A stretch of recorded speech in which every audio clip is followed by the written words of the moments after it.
My name is Matthew Wertwood, and I'm a parent and university educator interested in human creativity and its relationship inside the teaching and learning environment. We often talk about creativity as the production of new and useful outcomes as they relate to a social context. So when it comes to teacher creativity, I am focused on how we interact with challenges that exist inside the classroom. When I work with educators, I often refer to this space as a box that contains constraints like a rigid curriculum, a set schedule, and a set group of students. But it also contains opportunities for professional growth and innovation. But during the global pandemic, that box changed drastically. As I observed my boys interact with the various learning activities from a distance, I became more and more fascinated with how their teachers were responding to this situation. And I started to perceive the pandemic as an event that showcased the tremendous creativity of the teaching profession. So as we approached the third anniversary, I assembled a small group of K-12 Connecticut educators to discuss their experience responding to the first lockdown, which came about so quickly in February 2020. So on February 24th, there were a few key communications that I got.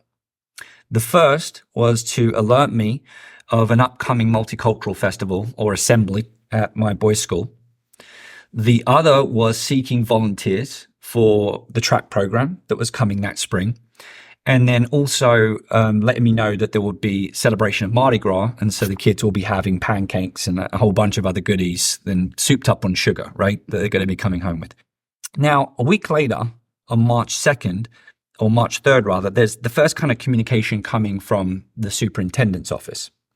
And that communication is obviously working to address some of the concerns that now exist for parents and the education community around the pandemic.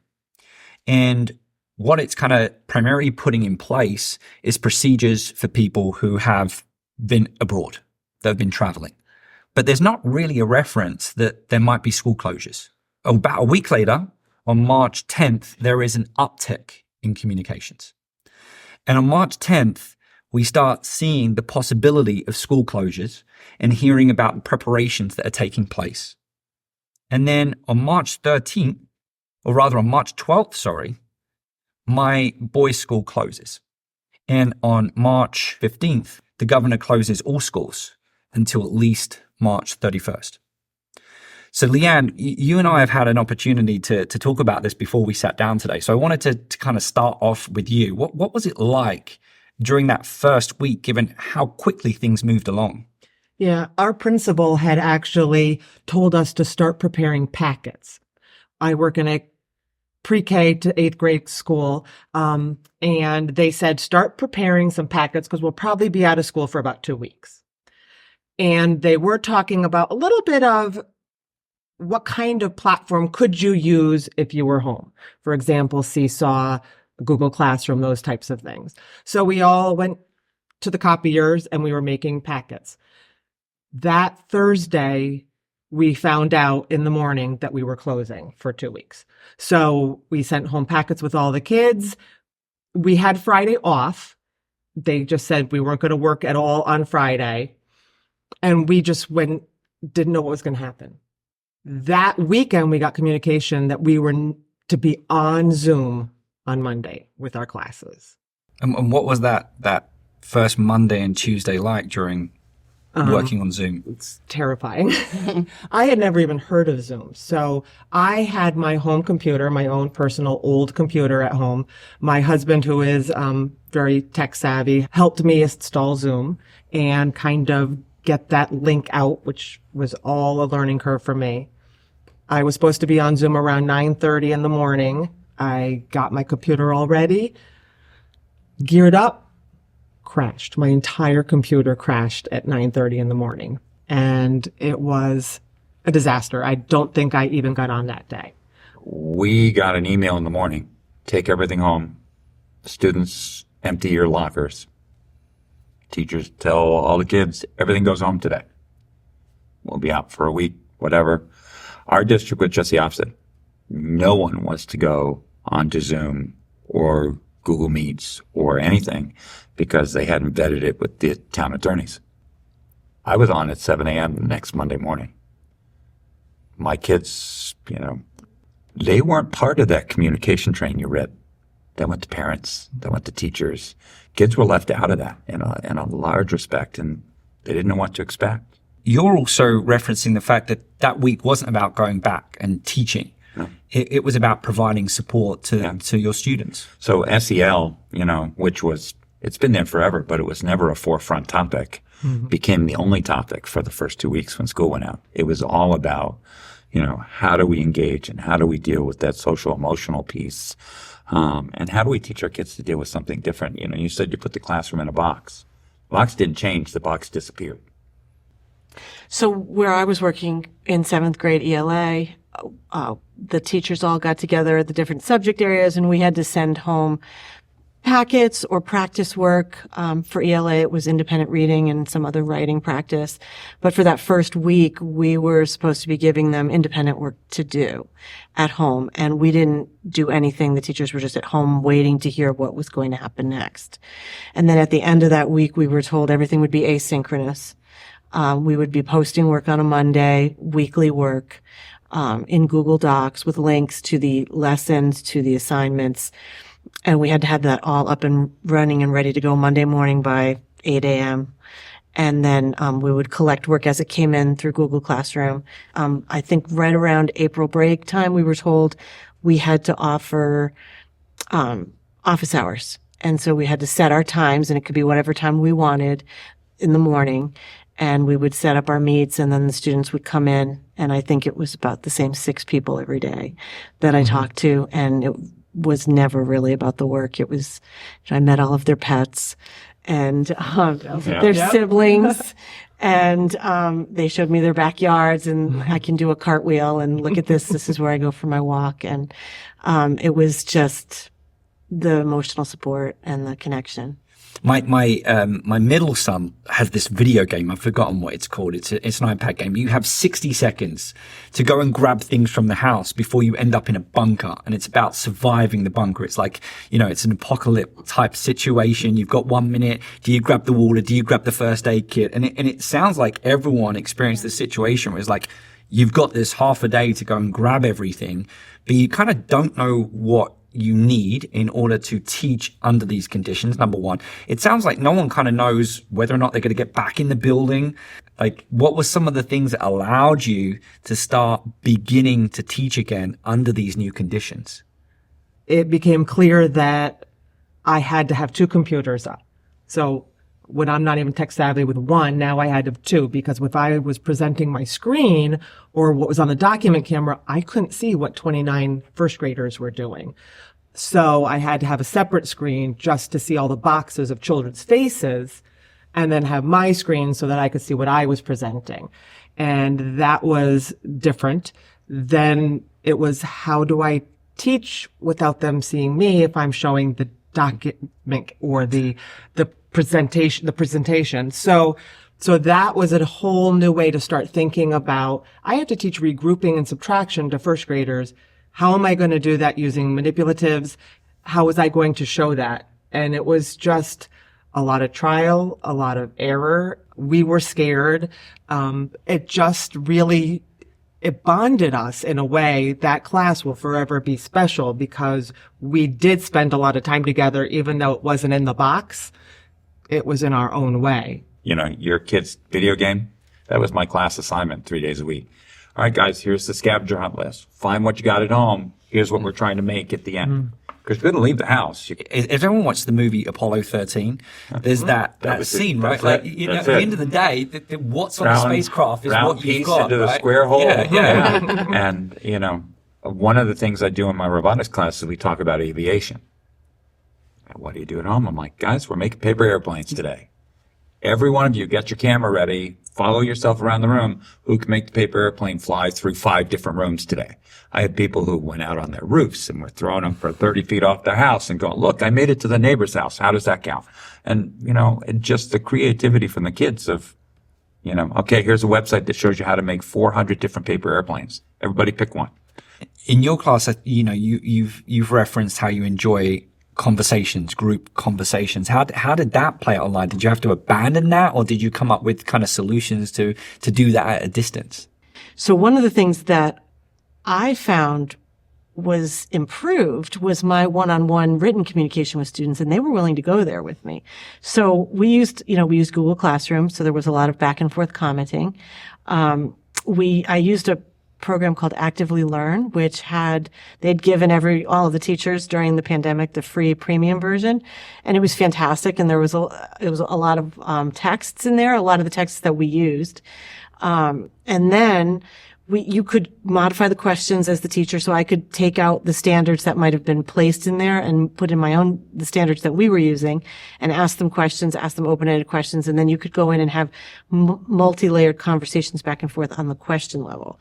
So I felt as though, while it wasn't a verbal communication until we started the Google Meets after April break, it was very robust in writing. And I felt like I had never had conversations like that with students, because, you give them something, they might write you a sentence or two on paper, put a Post-it note up, give you something back, send something in on Google Classroom, which I was using before in a limited capacity.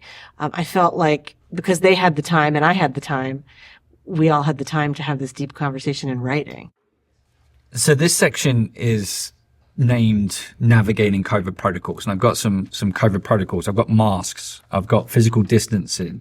I've got arrival and dismissal. I've got common spaces. I've got school numbers are limiting the number of non-essential adults, lunch, snacks, playground, recess, bathrooms, busing. Safety equipment, pre-K, before and after care, cleaning and sanitizing, shared student supplies, nursing and sick students.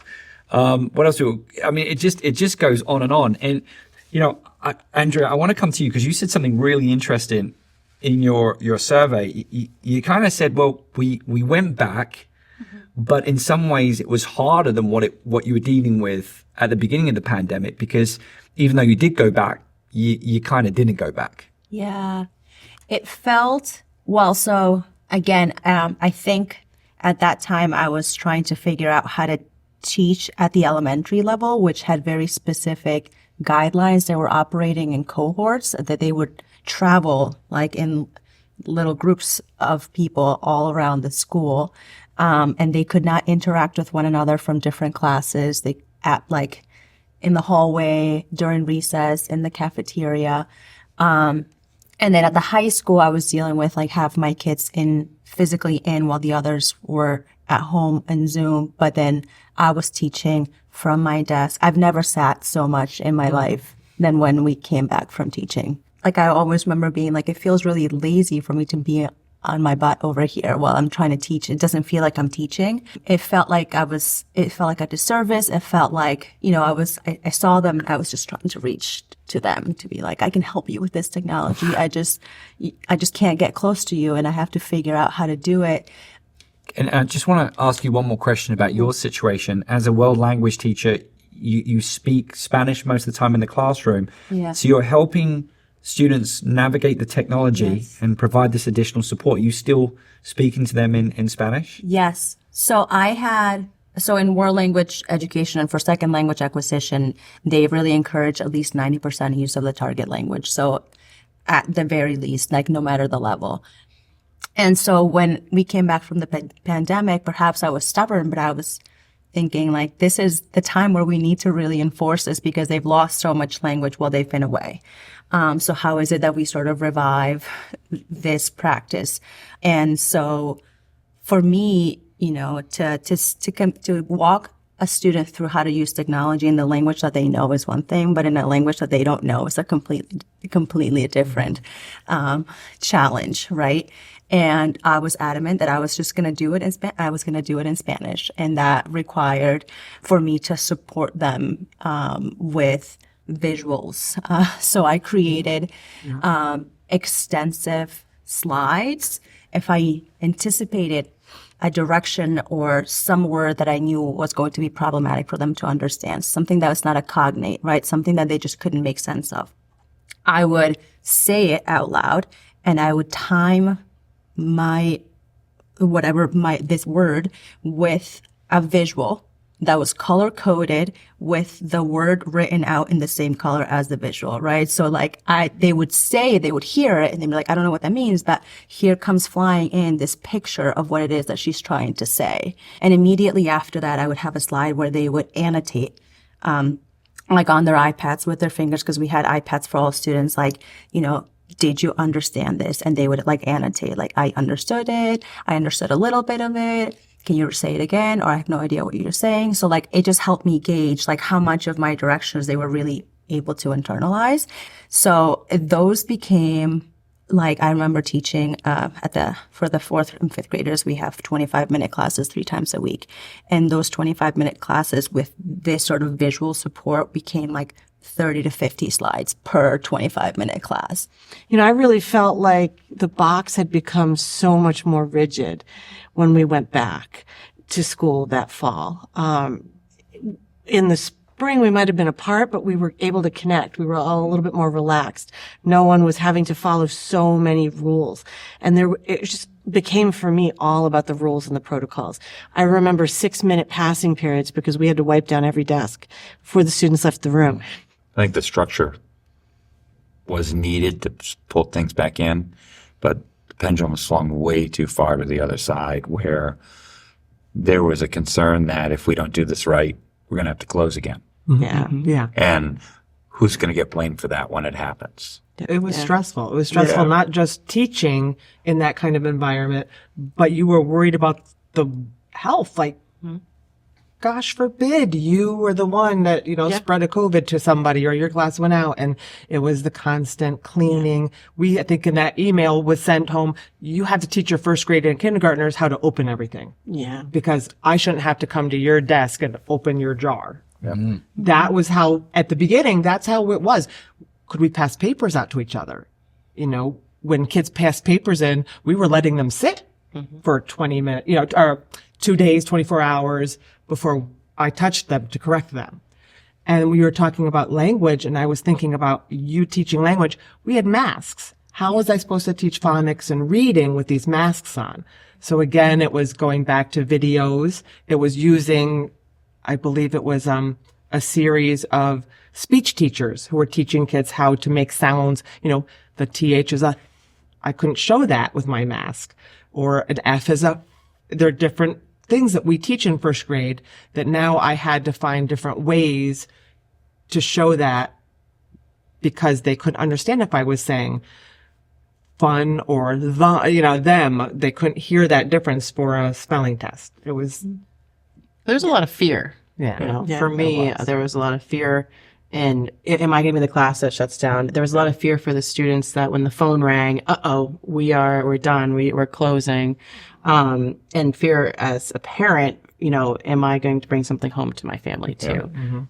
So we were very rigid. We had to follow those protocols because we were so scared. And then it goes back to your point about the teaching practices. Like, we know what good teaching practices are, and we weren't able to do that. And that was really difficult. And we had to find different ways to teach. And it may not have been good teaching practices. And that's what's hard for us as educators, because we want to do our best and do well. But there were so many levels to every day walking into that building. You're so happy to be back in person and be with your class and your colleagues who you relied on for so much. But then you were so scared because what's going to happen today? Like, it was really unpredictable too. And uncertain, but you still had to go forward with your day, and you had to show up every day with a smile on your face and not show fear and not show uncertainty and say, we're okay. Everything's good. We got this. Don't worry. And, it is good because we taught our students that mentality. Like, we're going to be okay. We can get through this. But it was not okay for me, at least internally. I had a lot of stress, a lot of fear, a lot of turmoil during that time of being, back in person with mass. And being a good teacher. We've got to bring you in here because, this is your first time in a classroom environment. I mean, tell us some of your stories. What does that look like? Yes. And then you talked about some of the communications from the schools about safety, what we're doing. And so part of that, you mentioned like non-essential adults. So unfortunately, as a student teacher, I qualified as a non-essential adult. And so I think it was maybe August when that was like settled that I would not be going in person for that fall semester. And so the way my student teaching was set up for the fall semester, you go in once a week to observe, get to know the students, so that in the spring when you're teaching, you're already part of the class. So right off the bat, already not part of the class. So I was living off campus. I was living in my apartment. And my school was hybrid. I was at the same school as Andrea. So half of my students were at home and half of my students were in person. And so what me and my cooperating teacher ended up doing is we decided that everyone was going to be on the Zoom, whether you were in person, whether you're at home. So I was on the Zoom from my apartment. My students were on the Zoom from the classroom. The other half of the students were on the Zoom from their house. So I had one screen with my students on the Zoom, one screen of the screen that I was sharing with my students. And then I had my iPad in front of me where I would be writing to like simulate a whiteboard for them, explain whatever chemistry thing we were explaining. My cooperative teacher was great. So he would be in person. He would set up the labs for them. I would do the instructions. My students who were in person would like set up their camera so that at home people could see them do the lab. That's great. Then I would like hop in the breakout rooms from my apartment saying, hey, how's the lab going? And they would be doing the things. And me and my students had or at least I had acknowledged that I know this is a tough situation. My students who are in school aren't even getting their in-person teacher because I was at home because they have the student teacher. So I decided to start celebrating Friday in my classroom. And so every Friday I would send out this Google form on my classroom, and it would be like, one would be like, how's your week going? And it would be a series of memes. And then it would be like, what's your favorite song? Or what's your favorite show? Or do you like artificial banana flavoring? Like the most randomest questions. And I would send that out on Friday. And I told them, if you do it, you can check a box at the end. And if you want me to reply, I'll reply like to all your answers. So every week we started doing that. And it was the sweetest thing ever because my students would go off on these forums and tell me about like their boyfriend. They'd tell me about like, how everything's crazy, or they'd tell me just about how their sister is being annoying this week. I do have to bring this up because it's not just your story, but I think you did a really good job of kind of talking about all of the different solutions you developed to the problems that you had to face as a new teacher. But if you listen to all of the stories that you've just been sharing, going back to this box concept, within that box, there are problems that we can't address.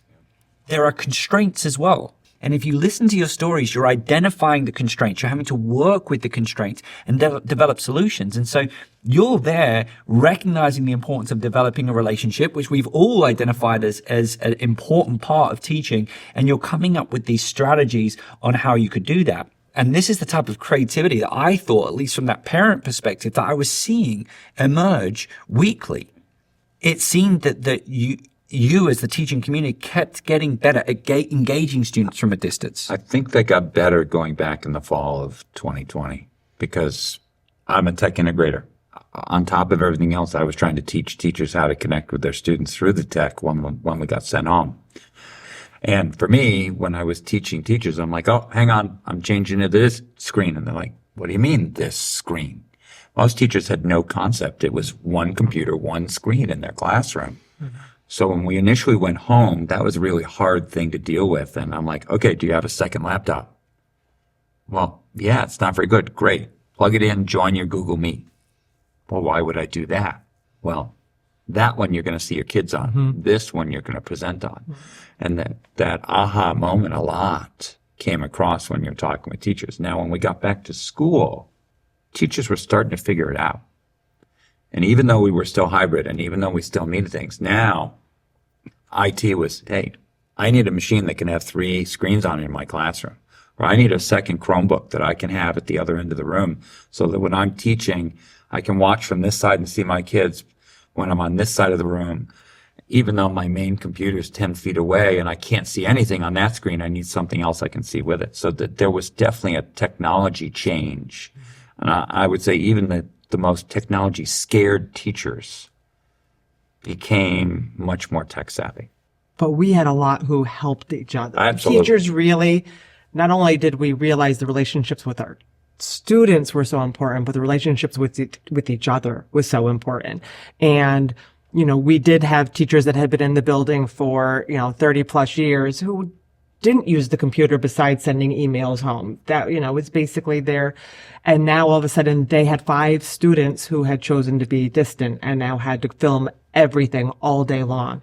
And it was a collective help of how to get it running, how to get it up, how to help people learn about this new technology. And I think that we really realize that importance of mentorship and help and sharing what was working and what wasn't working in the classroom.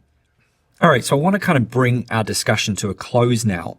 And as part of that closure, what I'd like you to do is to think a little bit about some of the solutions that you've developed that are still in place today. And then also how the experience has perhaps changed how you view your teacher agency within your classroom environment. So, you had referenced that you still use one of your solutions today. Could you kind of tell us a little bit more about that?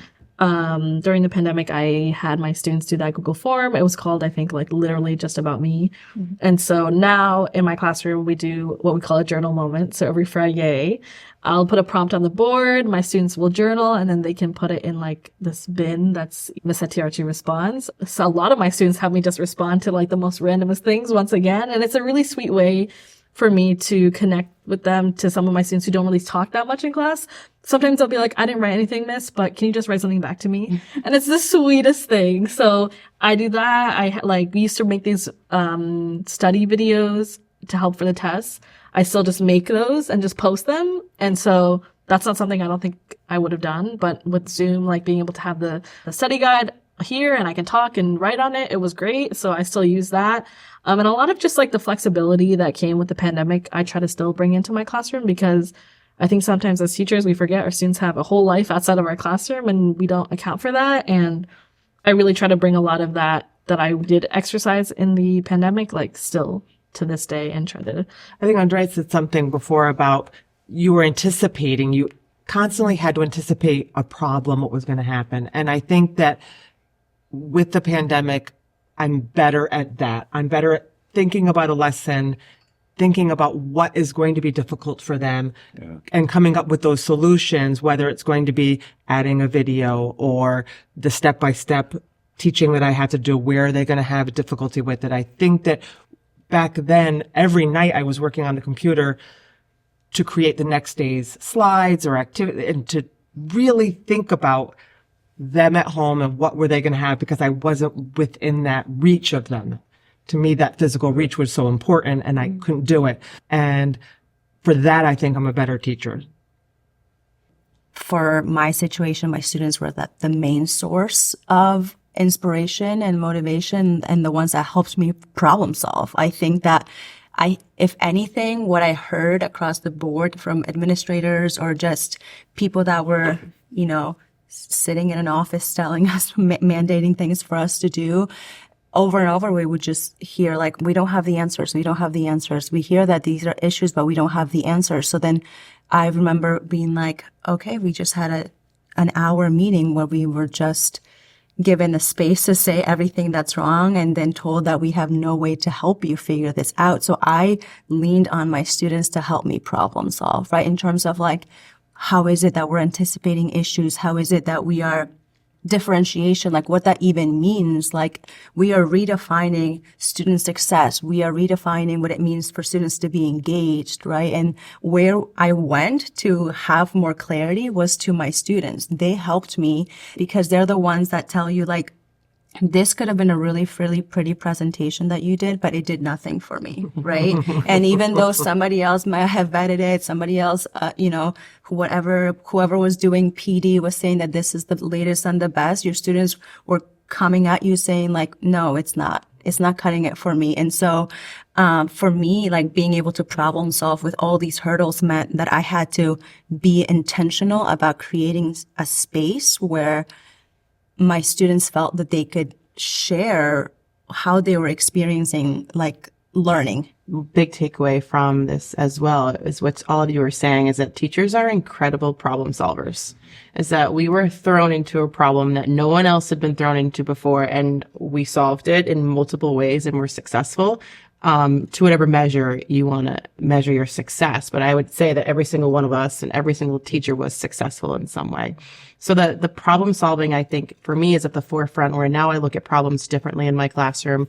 And I don't look at them as like, oh, I don't know if I can do this. It's more like, okay, now how can I do it? And what avenue can I go? And who can I tap into to help? Like our colleagues, you had mentioned, Leanne, like what colleagues can I lean on to help me build that problem and solving it? So teachers are incredible problem solvers. No matter what the problem is, we solve it. As I concluded this discussion, I realized that the creativity I observed from teachers during the pandemic wasn't just about student engagement and coming up with new ways to use a technology. It was an increase in flexibility and an acceptance for ambiguity and a heightened connection to student needs and wants. Problem solving has always been a big part of everyday teaching, but during the pandemic, teachers felt empowered to adopt new approaches and design new experiences. They leveraged relationships, challenged assumptions, and pursued questions of their learning environments. This conversation provided an opportunity to reflect on this experience, and I hope it is something that schools around the country will do, because there is a lot to learn and consider as we work to address new challenges post-pandemic, which include not only gaps in student learning, but also the coming disruption of generative AI technologies. However, after making this film and reflecting on the creativity I observed, I'm inspired, because I feel we have what we need to continue to figure it out. A community of highly skilled and talented teachers. Thank you.